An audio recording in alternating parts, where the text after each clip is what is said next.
اعوذ باللہ من الشیطان الرجیم بسم اللہ الرحمن الرحیم یا عباد لا خوف علیکم، اور ان سے کہا جائے گا اے میرے بندو تم پر کوئی خوف نہیں، الیوم ولا انتم تحزنون، نہ آج تم پر کوئی خوف ہے اور نہ تمہیں کسی بھی اعتبار سے رنجیدہ ہونے کی ضرورت ہے۔ الذین آمنوا بآیاتنا وکانوا مسلمین، یعنی وہ کہ جو ہماری آیات پر ایمان لائے اور جو کہ فرما بردار تھے۔ ادخلوا الجنۃ انتم وازواجکم تحبرون، داخل ہو جاؤ جنت میں تم بھی اور تمہاری بیویاں بھی، کہ تمہاری عزت کی جائے، تمہارا اعزاز اور اکرام ہو۔ یطاف علیہم بصحاف من ذہب، اب ان پر جو ہے خادم جو ہے گردش میں ہوں گے، ان کے رکابیاں ہوں گی سونے کی، واکواب، اور آب خورے ہوں گے۔ وفیہا ما تشتہی الانفس، اور وہاں ہوگا ان کے لیے وہ سب کچھ جو جس کی اشتہا ہے، جو بھی انسان کے اندر ہے، اس کے نفس کے اندر جس چیز کی اشتہا ہے، خواہش ہے، طلب ہے، وہ سب کا سب وہاں فراہم کر دیا جائے گا۔ وتلذ الاعین، اور جس سے کہ نگاہیں جو ہے وہ لذت حاصل کریں۔ ہر شے نہایت حسین ہوگی، پھول ہیں تو نہایت حسین ہے، اور اگر باغات ہیں نہایت حسین ہے، منظر نہایت حسین ہے، اور اللہ تعالیٰ نے جو ان کو بیویاں دی ہوں گی وہ بھی نہایت حسین ہوگی۔ وتلذ الاعین وانتم فیہا خالدون، اور تم اب اس میں ہمیشہ ہمیشہ رہو گے۔ وتلک الجنۃ التی اورثتموہا بما کنتم تعملون، اور یہ جنت ہے وہ جس کے تم وارث بنائے گئے ہو ان کاموں کی بنا پر جو تم کرتے رہے۔ اللہ کی طرف سے ہمیشہ آتا ہے یہ تمہارے اعمال کا ثمر ہے۔ بندہ یہ کہے گا اللہ نہیں، یہ تیرا فضل ہے، تیرا کرم ہے، ہم یہاں نہیں پہنچ سکتے تھے، الحمدللہ الذی ہدانا لہذا وما کنا لنہتدی لولا ان ہدانا اللہ، لیکن یہ کہ اللہ تعالیٰ کی طرف سے قدر افزائی کے لیے، قدر دانی کے لیے فرمایا جائے گا یہ تمہارے اپنے اعمال کا نتیجہ ہے۔ لکم فیہا فاکہۃ کثیرۃ منہا تاکلون، اب اس میں تمہارے لیے بڑے کثیر میوے ہیں، ان میں سے تم کھاتے ہو۔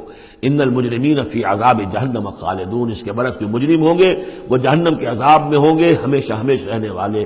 لا یفتر عنہم وہم فیہ مبلسون، ان پر کبھی کوئی ہلکا، کبھی نہ کوئی وقفہ دیا جائے گا نہ تخفیف کی جائے گی، اور وہ رہیں گے اس کے اندر بالکل نا امید ہو کر کہ اب کوئی شکل ہماری یہاں سے چھٹکارے کی نہیں ہے۔ وما ظلمناہم، ہم نے ان پر کوئی ظلم نہیں کیا، ولکن کانوا ھم الظالمین، یہ وہی لوگ تھے جنہوں نے ظلم کیا اپنی جانوں پر۔ وقالوا ونادوا یا مالک، اور وہ ندا کریں گے، یہ مالک جو ہے یہ جنت کا داروغہ ہے، جہنم کا داروغہ ہے۔ اے مالک، یا مالک لیقضی علینا ربک، اب تو تیرا رب کو چاہیے کہ اب ہمارا فیصلہ چکا دے، ختم کر دے ہمیں، اب یہ عذاب کی سختی مزید جھیلی نہیں جا رہی، کسی طریقے سے تیرا رب جو ہے مالک ہم پر آخری فیصلہ کر کے اور ہمارا قصہ چکا دے۔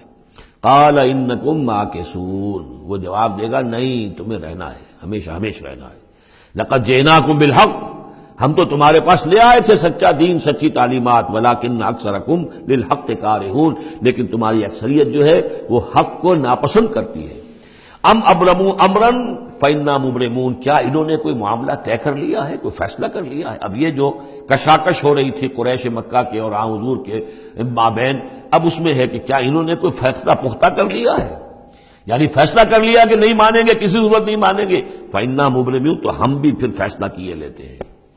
ام یحسبون انا لا نسمع سرهم، کیا ان کا یہ خیال ہے کہ ہم سنتے نہیں ہیں جو یہ بیٹھ کر خفیہ جو کرتے ہیں تدبیریں اور جو آپس میں مشورے کرتے ہیں، وَنَجْوَاهُمْ، اور جو نجوا کرتے ہیں، بلا کیوں نہیں، وَرُسُلُنَا لَدَيْهِمْ يَكْتُبُونَ، ہمارے تو ایلچی ہوتے ہیں ان کے پاس جو لکھ رہے ہوتے ہیں، ساری رپورٹ ہمارے پاس آ جاتی ہے، انٹیلیجنس ہماری جو ہے وہ بہت چوکنی ہے۔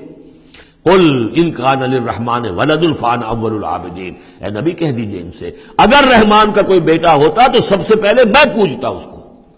ظاہر بات ہے میں رحمان کو پوجنے کے لیے تیار ہوں، تو اس کا بیٹا ہوتا پھر واقع کوئی اولاد ہوتی اس کی کوئی واقع، تو میں اس کو کیوں نہ پوچھتا، ہے ہی نہیں۔ یہ ہے در حقیقت تعلیق بالمحال، ایک شے جو ہے ہی نہیں اس کو کہنا کہ اگر ایسا ہوتا تو میں پوچھتا اس کو، ظاہر بات ہے کہ ہے ہی نہیں اور نہ اس کا امکان ہے، تو پوجنے کا کوئی سوال نہیں۔ اس سے ایک واقعہ بھی ہے میری زندگی کا۔ ٹورنٹو میں ایک قادیانی سے بحث ہوئی تھی، اس نے کہا کہ حضور نے فرمایا تھا کہ اگر ابراہیم میرے بیٹے زندہ رہتے تو یہ نبی ہوتے، لو عاش ابراہیم لکان نبیا، وہ جو ماریہ قبطیہ سے رضی اللہ عنہا جو آپ بیٹا دیا تھا اللہ نے، اس کے بارے میں حضور نے فرمایا اگر یہ زندہ رہتے تو نبی ہوتے، تو اس جگہ اس کا مطلب یہ کہ نبوت ختم تو نہیں ہوئی۔ وہاں میں نے دلیل کے طور پر کہا کہ جب اس طرح کی شرط کی بات ہوتی ہے تو یہ تم دیکھو، ان کان للرحمن ولد فانا اول العابدین، اگر ہے کوئی بیٹا اللہ کا تو میں سب سے پہلے پوچھتا ہوں، تو یہ در حقیقت نفی کا انداز ہے، نہ ابراہیم میں زندہ رہنا تھا نہ نبوت جاری رہنی تھی۔ وہ تو حضور نے اس بات کے حوالے سے بالکل اسی طریقے سے تو اس کو مانا کہ واقعتاً آپ کی دلیل جو ہے وہ مضبوط ہے۔ سبحان رب السماوات والارض رب العرش عما یصفون، پاک ہے تمام آسمانوں کا رب اور زمین کا رب، مالک اور آقا، رب العرش ہے اور جو تخت کا رب ہے، تخت کا مالک ہے، عما یصفون، ان تمام چیزوں سے جو یہ بیان کرتے ہیں، فذرہم یخوضوا ویلعبوا، تو اے نبی ان کو چھوڑیے، یہ غور و خوض میں لگے رہیں، مین میخ نکالتے رہیں اور یلعبوا کھیل کود کرتے رہیں اور استہزاء کرتے رہیں، تبصر کرتے رہیں، حتی یلاقوا یومہم الذی یوعدون، یہاں تک کہ پھر ان کی ملاقات ہو جائے ان کے اس دن سے جس کا ان سے وعدہ کیا جا رہا ہے۔ وَهُوَ الَّذِي فِي السَّمَاءِ إِلَٰهٌ وَفِي الْأَرْضِ إِلَٰهٌ، اور وہ اللہ جو ہے آسمان میں بھی وہی الہ ہے اور زمین میں بھی وہی الہ، ایک الہ ہے۔ یہاں اس سے بہت قریب آ جاتے ہیں وہ جو بائبل میں لارڈس پریئر ہے عیسائیوں کی، Thy kingdom come, Thy will be done on earth as it is in heavens۔ اے اللہ تیری مملکت، تیری حکومت آئے، تیری سلطنت آئے، تیری حکومت اور حاکمیت قائم ہو جائے اور تیری مرضی جیسے آسمانوں میں پوری ہو رہی ہے زمین پر بھی پوری ہو۔ تو وہ تو اللہ ہے الہ، آسمانوں میں بھی زمین میں بھی، لیکن یہ کہ یہاں پہ انسانوں کو اللہ تعالیٰ نے ذرا سی ایک دے رکھی ہے آزادی کہ اگر تم چاہو تو میری اگر ناشکری کی روش اختیار کرنا چاہو تو تمہیں اختیار ہے۔ اس کی وجہ سے ظہر الفساد فی البر والبحر بما کسبت ایدی الناس، اس کی وجہ سے یہ سارا فساد ہے، ورنہ یہ کہ یہاں بھی حکومت اللہ ہی کی ہے۔ وَهُوَ الَّذِي فِي السَّمَاءِ إِلَٰهٌ وَفِي الْأَرْضِ إِلَٰهٌ وَهُوَ الْحَكِيمُ الْعَلِيمُ، اور وہ الحکیم ہے، العلیم ہے۔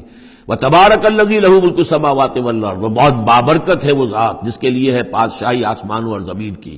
اس نے تو کہا تھا مصر کی حکومت میری ہے، تمام آسمانوں اور زمین کی حکومت صرف اللہ کی ہے، وَمَا بَيْنَهُمَا، اور جو ان دونوں کے مابین ہے، وَعِندَهُ عِلْمُ السَّاعَةِ، اور اس کے پاس ہے قیامت کا علم کہ وہ کب آئے گی، وَإِلَيْهِ تُرْجَعُونَ، اور اسی کی طرف تم لوٹا دیے جاؤ گے۔ وَلَا يَمْلِكُ الَّذِينَ يَدْعُونَ مِن دُونِهِ الشَّفَاعَةَ إِلَّا مَن شَهِدَ بِالْحَقِّ وَهُمْ يَعْلَمُونَ، اور کوئی اختیار نہیں رکھتے وہ کہ جن کو یہ پکار رہے ہیں اللہ کے سوا کسی شفاعت کا، سوائے اس کے کہ جو گواہی دے صحیح اور وہ جانتے ہوں۔ ظاہر بات ہے کہ یہ کہ گواہی صحیح ہوگی، کوئی غلط بات وہاں نہیں کہی جا سکتی۔ وَلَئِن سَأَلْتَهُم مَّن خَلَقَهُمْ لَيَقُولُنَّ اللَّهُ، اور ان سے پوچھیں گے کہ ان کو کس نے بنایا جنہیں یہ پوچھ رہے ہیں، کہیں اللہ نے بنایا۔ فَأَنَّىٰ يُؤْفَكُونَ، تو پھر یہ کہاں سے پھیر دیے جاتے ہیں، کہاں سے یہ لوٹا دیے جاتے ہیں۔ وَقِيلِهِ، اور قسم ہے نبی کے اس قول کی، یا رب ان ہؤلاء قوم لا یؤمنون، اے میرے رب، یہ فریاد کا انداز ہے، اے پروردگار یہ میری قوم ایمان نہیں لا رہے، یہ نہیں مان رہے، یہ نہیں سن کر دے رہے، یہ نہیں تصدیق کر رہے۔ وَقِيلِهِ یا رب ان ہؤلاء قوم لا یؤمنون فاصفح عنہم، تو اے نبی ذرا درگزر کیجئے۔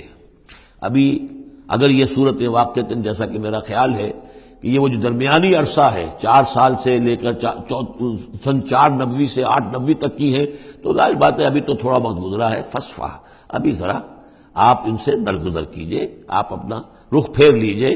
وقل سلام، اور کہیے سلام۔